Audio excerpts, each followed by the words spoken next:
rosak sebab kita beli sikit-sikit. Tapi dia punya, orang panggil apa, cabaran dia mahal lah. Bila kita beli sikit-sikit ni mahal lah. Kalau kata kita ada space dan kita ada store yang kita boleh simpan barang kita supaya barang tu tak rosak, kita better beli dengan beli orang kata kuantiti yang meringankan kos. Kod situ pula. Kan. Tapi Kak Rin beli setiap minggu. Jadi harga dia tak mahal sangat, tak murah sangat, duduk tengah-tengah aja. Maknanya kalau kita beli, contoh Kak Rin punya kapasiti boleh beli gula sehingga 100 gundi. Tapi Kak Rin beli 40 gundi sahaja sekali. Kita ambil bawa balik 40 gundi macam tu. Sebab tak muat tempat. Semua macam tu lah. Macam cili pula Kak Rin ambil seminggu supaya Kak Rin tak mengundang makhluk perosak. Maksudnya tikus, lipas. Cili kan dia lebih terdedah kepada benda tu. Sebab kalau kita ada kurung, okey lah. Contoh macam kilang-kilang besar yang buat sebut cabai apa semua tu, dia beli by kontainer dan kontainer tu kontainer sejuk. Simpan. Tu dia pun boleh mengurangkan lagi kos. Sebab bila melibatkan purchase, semua benda tu kena ambil perhatian. Kita beli banyak sebab kita nak harga murah, kita bawa balik tapi tak ada tempat penyimpanan yang betul dan tak boleh simpan dengan baik, akhirnya rosak macam tu saja. Pun tak mahu juga. Jadi kita kena tengok kat bahagian mana yang merugikan kita, kita kena ambil kira. Okey. Terus sini. Boleh. Sini dulu. Ini Kak Rin, itu tanya kemudian yang first of all ni orang nak tanya pasal pengenalan tentang apa, macam mana kilang Haji Zainul. Haji Zainul food industry ni dia start from 1986. Pak Haji Nur ni buat kilang ni di rumah. Kecil-kecil lah, Mak tahu kan, main uban kan. Kecil-kecil, masak sikit-sikit sampai dulu buat 500 botol, 500 botol. Sampai Kak Rin take over. Masa Kak Rin take over tu pun Pak Nur dah buat banyak dah. Lepas tu masih di rumah. Kita apply halal, apply mesti pun di kilang sebelah rumah. Syarat dia bila kita nak apply semua tu, kita tak boleh buat dalam rumah lah. Kita kena ada bengkel. So kita ada bengkel dan kita dapat pensijilan setakat tu. Lepas tu sampai ke satu tahap, kita dah tak boleh buat kat sebelah rumah dah. Kita kena pindah masuk industry area. Kita masuk industry area sampai sekarang lah. Jadi perkembangan dia, Kak Rin tak ingat semua benda. Jadi Kak Rin dah tulis dalam tu, boleh tengok kat situ kan. Jadi Kak Rin bukan based study on business, tapi kita pergi kursus by kursus lah, kita belajar lah. Maknanya dari segi marketingnya, costingnya, semua tu kita belajar dari semasa ke semasa. Dulu Kak Rin masuk dalam kilang Haji Zainul Food ni, Kak Rin duduk di bahagian operator pengeluaran sahaja. Kak Rin masuk dalam kilang wine walaupun menantu wine, tapi isi kicap dalam botol, bubur label, bubur dalam kotak, packing, itu je kerja yang pertama. Bekerja di bawah pekerja senior, sama macam dengan orang lain juga. Jadi kita ambil tahu daripada bawah sampailah ke atas. Macam mana terlibat dalam pengurusan. Tengok Wan buat kerja dulu macam mana kan, Wan beli barang macam mana, payment macam mana. Belajar daripada situ. Bila belajar daripada situ, lama-lama mintalah kat dia cuba nak buat sendiri. Mula-mula sekali minta nak tulis cek. Boleh tak nak try? Takut-takut nak tulis cek ni, nak sign pun takut kan. Lepas tu lama-lama sekarang ni dah tak tulis cek dah, sekarang buat transfer bank. Macam tu. Sikit-sikit kita bermula daripada kecil sampai besar, bermula daripada zero sampai kita ada hari ni. Tapi struggle tu banyak lah.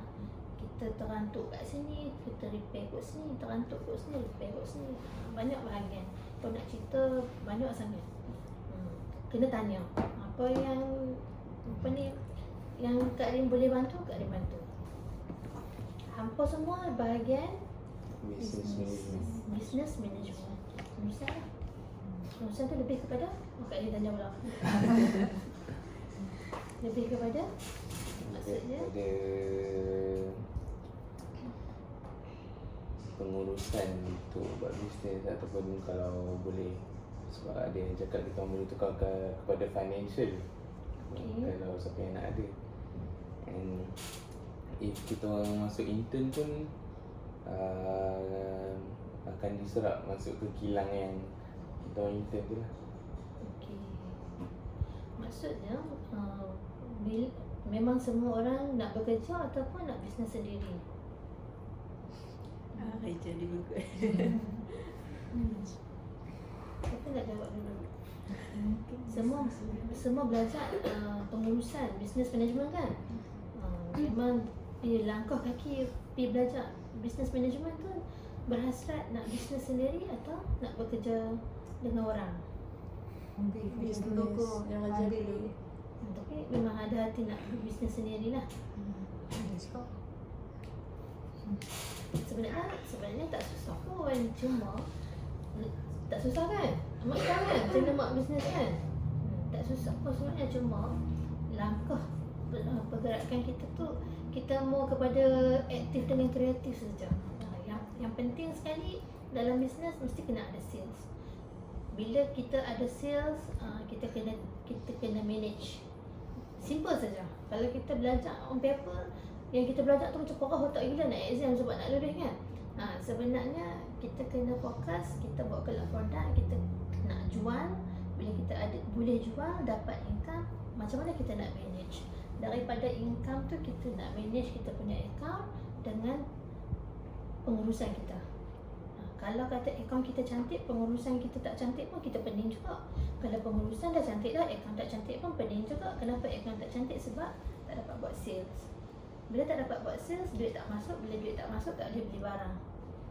Tak boleh nak pusing, tak boleh nak beli barang mentah, tak boleh nak bayar gaji pekerja. Semua tak boleh. Itu je dulu. Lagi soalan?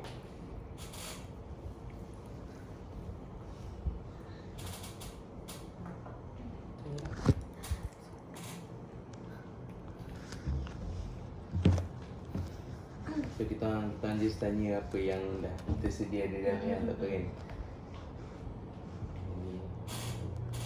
So apa peranan pekerja Kak Rin atau Kak Rin sendiri sebagai pengurus untuk rantai bekalan ataupun yang jaga bahagian raw material, bahagian bekalan stok also. Peranan? Kak Rin sebagai pengurus, Kak Rin bukan duduk di store. Kita tak tengok lah, maknanya kita tak tahu. Yang kita tahu hari ni production kita buat apa, kita nak barang tu siap.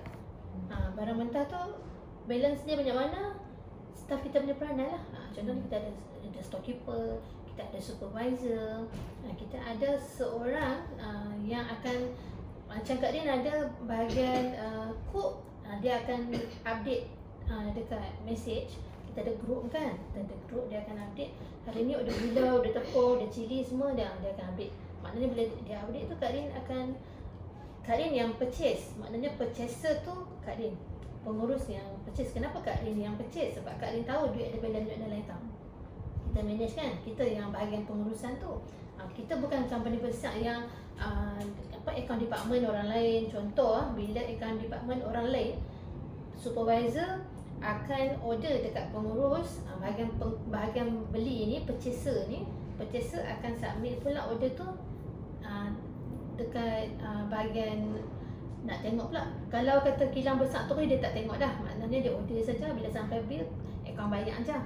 Tapi macam Kak Din tengok semua sebab kita dah pengurus, kita dah purchaser. Jadi staff hantar order dekat Kak Din buat order, dan Kak Din juga yang buat payment, yang manage payment. Sebab kita IKS, kita bukan giant company lagi, kita baru dekat IKS macam tu.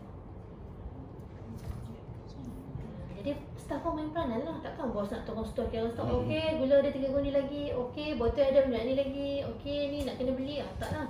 Maknanya botol ada orang order kat Kak Rin, label ada orang order kat Kak Rin. Dia akan update lah, okey, kak ni habis, okey, order. Macam sekarang label-label semua pun Kak Rin tak buat order dah, Kak Rin bagi staff. Maksudnya tolong tengok Sat, ni label habis, order. Kat dia hantar bil lah kat dia buat memang lah, kita dah start lah. Maknanya kita dah start untuk nak jadi separa big company. Kita belum sampai ke big company lagi, separa big company maksudnya Kak Rin dah start lepaskan tugas tu dekat staff. Supaya staff pun pandai order barang. Supaya bila Kak Rin tak ada, barang tak ada, dia pun boleh buat order. Macam tu. Kalau untuk logistik lah, macam apa dah siap kan, kicap-kicap yang dah siap tu, tu guna macam mana? Lori ke? Lori. Lori. Kicap kena pakai lori ataupun van. Kereta boleh juga tapi jangka masa pendek lah. Jangka masa panjang dia kereta rosak dulu lah. Kan dia berat. Dia liquid kalau macam-macam ni dia okey lagi. Contoh, kalau kata kita baru buka company, kalau kata kita tak boleh nak deliver sendiri, kita hire orang yang memang boleh deliver. Maksudnya kalau kata kita nak hantar tu orang panggil radius dalam 30 batu ada start ni, kita lantiklah runner yang ada van. Ataupun kalau kata kita tak mampu nak beli lori, kita boleh lantik logistik partner. Contohnya sekarang ni ada banyak company yang buat lori sewa. Tapi kita masih kena pergi buat collect order. Kita pergi buat collect order dekat kedai, dapat order, kita balik buka invoice, buka delivery order, kita bagi dekat lori pergi hantar. Kita cuma bayar upah dia je. Jadi kita tak payah bayar upah salesman. Kita senang yang pergi buat sales. Sales tu penting, sama ada kita buat sendiri ataupun kita lantik salesman. Jadi ada banyak cara. Macam Kak Rin pakai lori. Nak jawab kepada soalan syarikat Kak Rin, senang, kita kecilkan skop.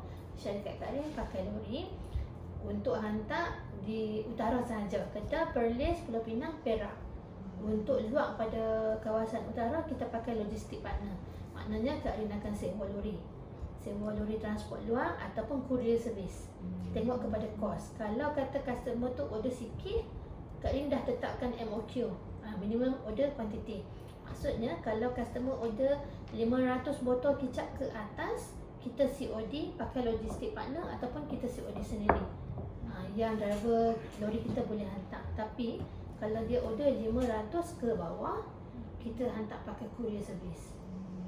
Okay, dia win-win situation. Tengok kos mana yang paling rendah. Bila kita nak deliver produk siap kepada customer, kita kena bijak memilih untuk bagi customer kita happy. Maksudnya memilih apa? Barang sampai dengan selamat dengan kos yang sangat rendah. Masa yang cepat. Ya, betul. Okay, faham kan? Simple je. Kak Rin nak, kalau boleh, kalau orang yang nak berbisnes ni, Kak Rin nak benda yang simple tapi benda tu jadi je, smooth saja kan. Sebab kita nak lean.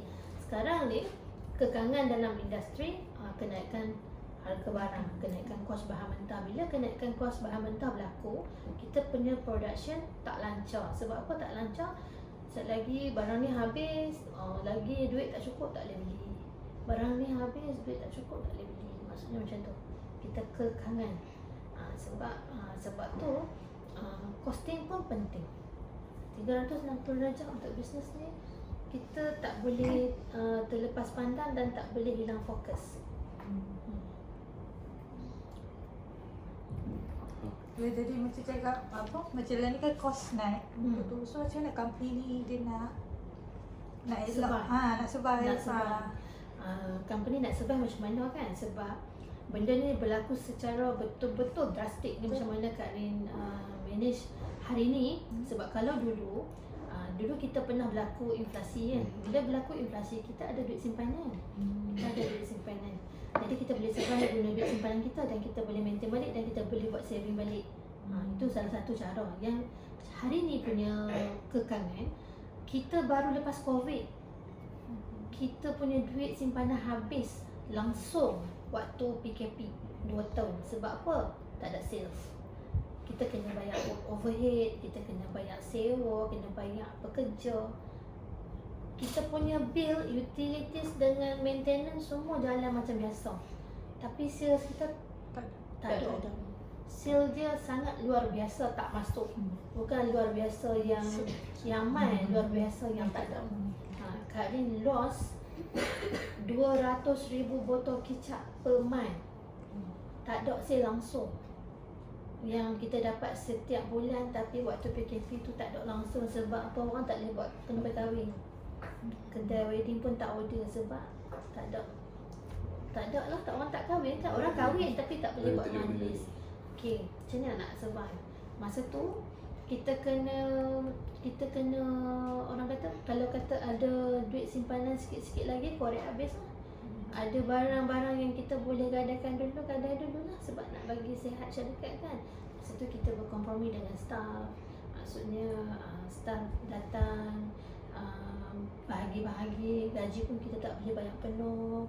Masa tu kita kena ada 1001 cara lah macam mana kita nak selesaikan masalah tu. Yang kedua kita cari dana lah untuk repair kita punya cash flow, untuk bantu kita beli barang dan kita dapat orang kata apa, kredit daripada kita punya supplier. Sebab tu kita dengan supplier pun kita kena kawan juga.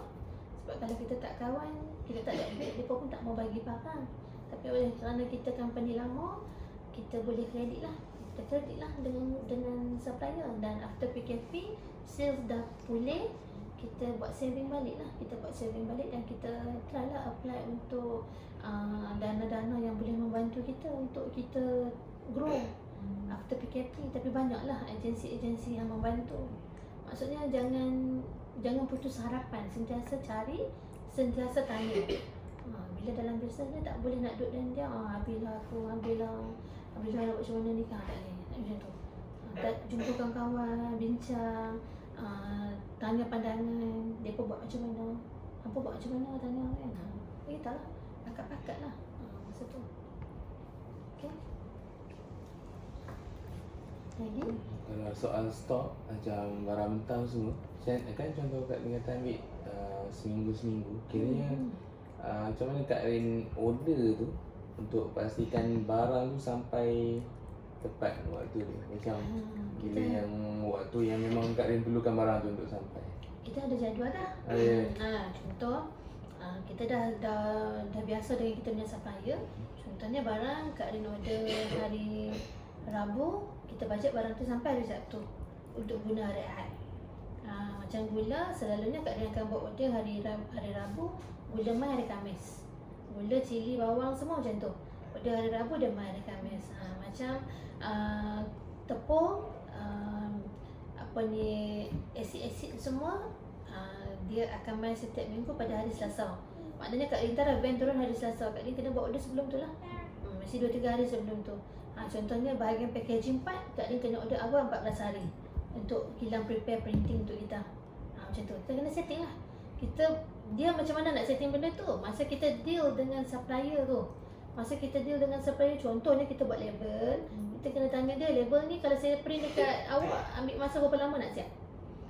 Masa tu kita dah boleh adjust kita punya production dah.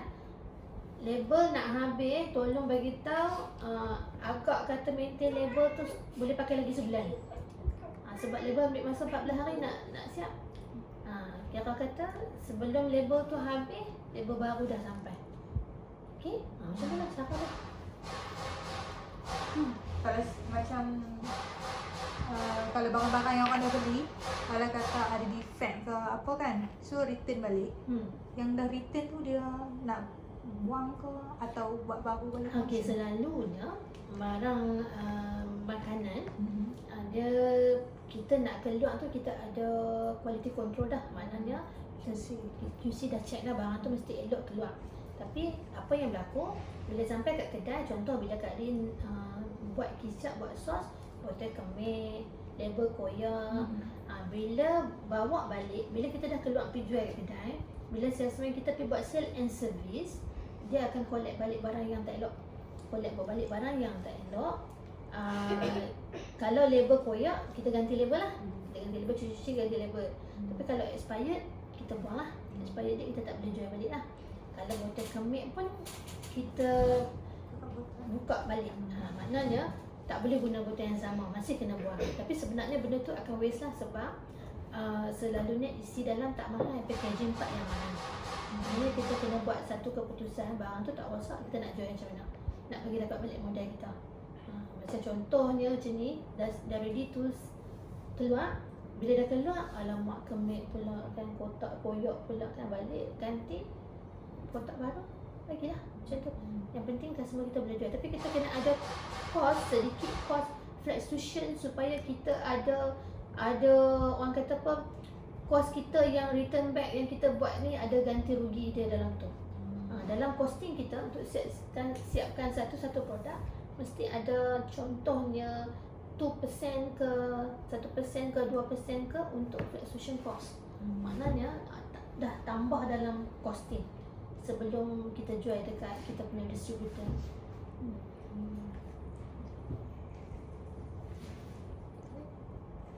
Kalau penyimpanan stok dalam gudang pula, Penyimpanan stok dalam gudang, ataupun barang mentah stok tu. penyimpanan stok dalam gudang kita simpan dalam store kita atas pallet elok-elok lah. Sebab Kak Rin macam barang kering, so Kak Rin letak atas pallet susun dia punya ada part-part yang kita label lah. Maksudnya sini apa cili, sini garam, sini ada tak boleh campur dengan bahan yang dah siap. Maknanya dia duduk dekat bahagian store lah. Bahagian store macam cili kita simpan lantung supaya tak mengundang Cik Siti ke apa ke kan, macam tu. Okey. Bahagian kering, bahagian tepung-tepung semua kita tak letak kat bahagian dia. Macam tu lah penyimpanan dia.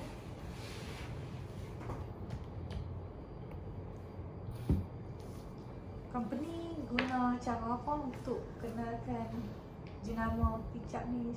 Dah guna platform digital ke? Dulu ni tak ada guna cara apa lah, jual kedai je. Orang beli, orang rasa, orang repeat. Sekarang ni dah ada media sosial kan. Kita guna Facebook, guna Instagram, guna TikTok. Sekarang ni dah banyak media dah, dan kita ada masuk TV juga. Tapi tak masuk lah iklan TV, mahal. Kita masuk yang mana my offer free punya part tu kita ambil lah. Macam tu. Dan dulu ni masa sebelum kita nak masuk TV apa semua tu, bila agensi buat event pergi macam expo kita masuk lah supaya orang nampak lah, oh brand ni tak pernah nampak lagi kan. Beli dekat expo, dia balik tengok label kita, dia pergi beli kat kedai pula. Nak kenalkan dekat orang kawasan tu maksudnya.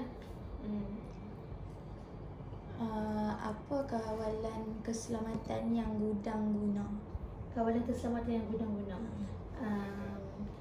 yang mustahak sekali storekeeper kita lah.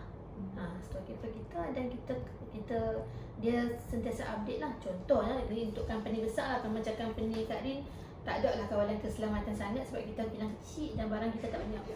Kalau company besar tu kawalan keselamatan dia, storekeeper tu lah main peranan. Maknanya dia sentiasa kena check stok lah, dan dia ada borang stok kan, dia ada kad stok kan. Kad stok tu sebab stok ni penting untuk kita last audit kan.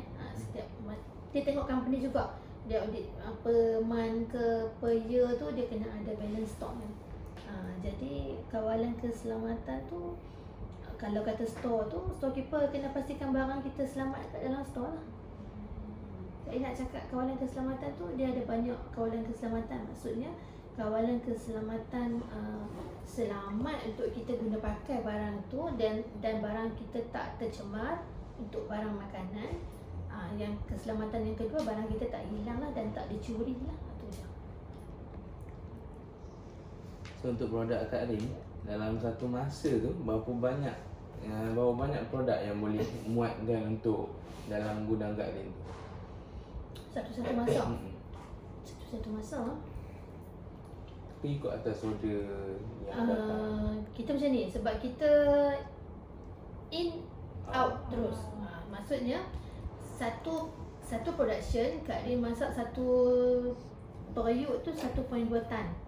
1.2 tan satu hari Kak Rin boleh buat 2.4 tan. Maksudnya bila 2.4 tan untuk dogi punya botol, kita boleh isi dalam 16,000 botol. Macam tu. Dia boleh pi sampai, kita kata satu pallet tu dia dalam berapa 100,000 carton dalam satu time 1,000 carton boleh ada dalam store lah. Macam tu. Tapi dia tak lama lah. Maknanya kita buat base, sekarang ni kita buat based on order. Barang siap jalan terus, barang siap jalan terus. Macam tu. Macam mana cara nak kekalkan kepuasan pelanggan?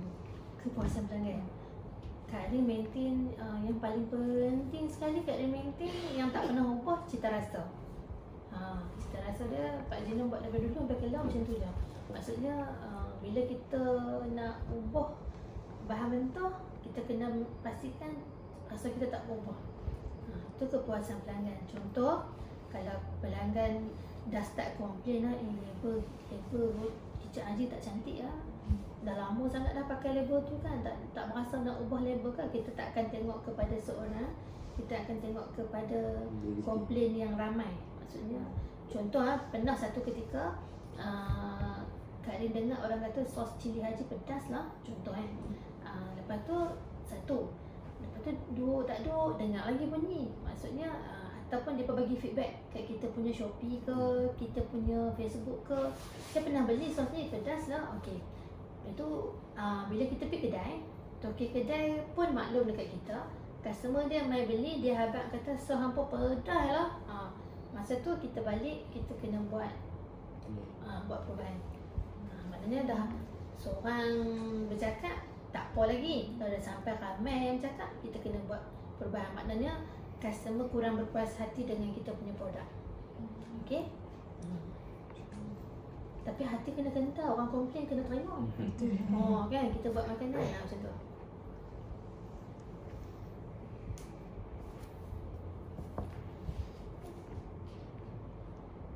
Okey, ada lagi?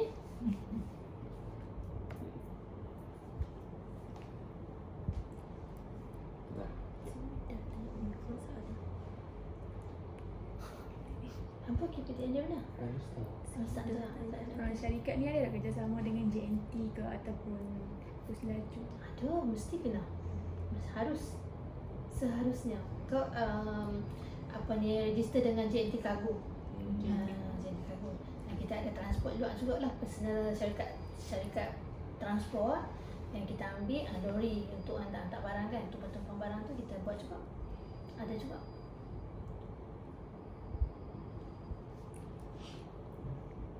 Yang tu kemudahan lah. Setiap company dia mesti ada sebab tu untuk kemudahan kita.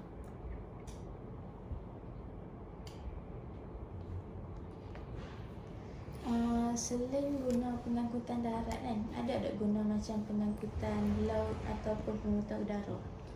Kita guna untuk pos ke Sabah Sarawak. Udara lah, darat, laut ni lambat. Sekali sementara nak sampai. Alah, kan. Dia tak labasi, cuma lambat sangat kan, nak tunggu. Kita pun kena buat awal preparation kan. Jadi lecehnya kat situ, cuma kita guna udara dan kos dia mahal. Setakat lah Kak Rin kalau boleh dia punya solution, sebab barang Kak Rin berat dan kos dia tinggi. Bila nak hantar ke Sabah Sarawak, solution dia adalah Kak Rin kena cari store. Maknanya Kak Rin kena cari ejen di sana yang boleh ambil by pallet. Sekali dia order sepallet, 2 pallet tu murah. Maknanya sepallet banyak dalam 200 lebih 300 macam tu. Sampai sana dia boleh jual dengan harga yang rendah juga. Sama je kos penghantaran kita nak hantar daripada Alor Setak pergi Kuala Lumpur. Betul. Tapi buat masalah, hari tu ada orang tanya tapi dia senang sebab keadaan ekonomi tak bagus, dia tak berani. Jadi kalau kata dapat ejen, better lah. Tu cara kita berfikir. Kita nak jual kat kawasan tu tapi kos kita tinggi, nak buat macam mana? Customer duk tanya, customer nak beli sebab Sabah Sarawak kurang barang halal kan, makanan halal ni kurang. Jadi peluang kita untuk tembus pasaran tapi kos kita tinggi. Lagi tak dapat ejen, susah nak buat kerja. Cara kita nak berfikir, kita kena macam tu lah. Cara nak selesaikan masalah tu, cari ejen yang boleh jual barang kita kat sana, serah tugas kan. Okay. Sebab apa nak tahu fundamental untuk management, untuk orang kata apa, purchase kan. Itu je lah. Kat ni purchase barang dan kita guna habis. Kita tak ada waste punya barang, tak ada.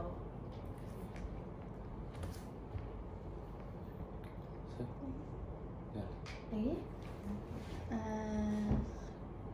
Stok ni dia dikumpulkan dan dihantar sekaligus ke untuk mengurangkan kos? Ya, maksudnya contoh Kak Rin ada ramai customer. Macam lori tak apa, lori jalan tiap-tiap hari. Satu hari lori boleh pergi dalam 20 hingga 30 biji kedai. Okey.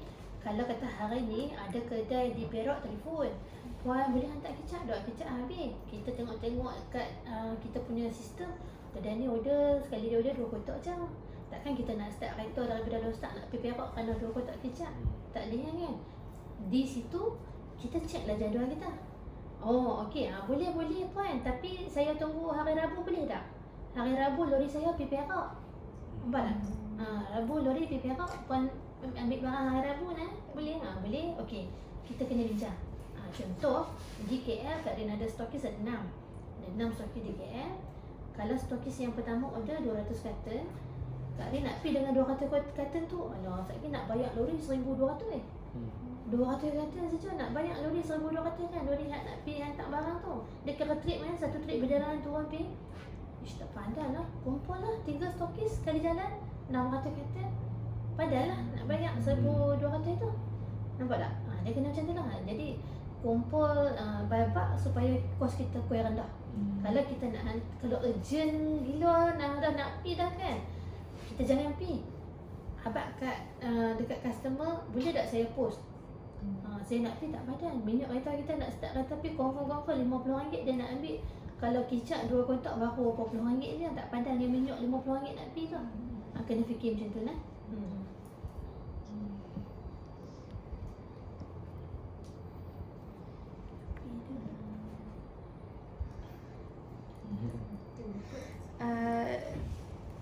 Lokasi gudang ni dia strategik ataupun tak? Untuk Kak Rin, untuk daripada perspektif sendiri kan. Setakat hari ni strategik lah. Cuma gudang Kak Rin kecil lah, itu je lah. Kalau kita nak kata tak strategik, kita duduk dalam tempat industri area lah. Memang strategik lah. Dulu di rumah ya tak strategik sebab lori besar nak masuk susah, jalan sempit. Betul. Dan kita telah berpindah ke tempat yang lebih strategik. Macam tu.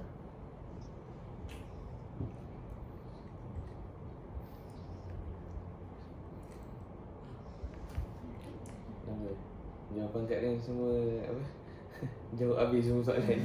Membantu tak? Okey. Lagi balik kat tulis balik. Itu je. Simple je sebenarnya.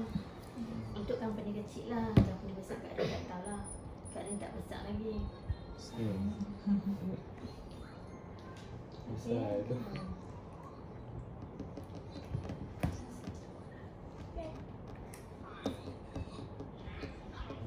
Habis dah? Habis dah. Okey. Itu kan kat rumah. Terima kasih. Terima kasih Kak Rin. Sama-sama. Alright, jom.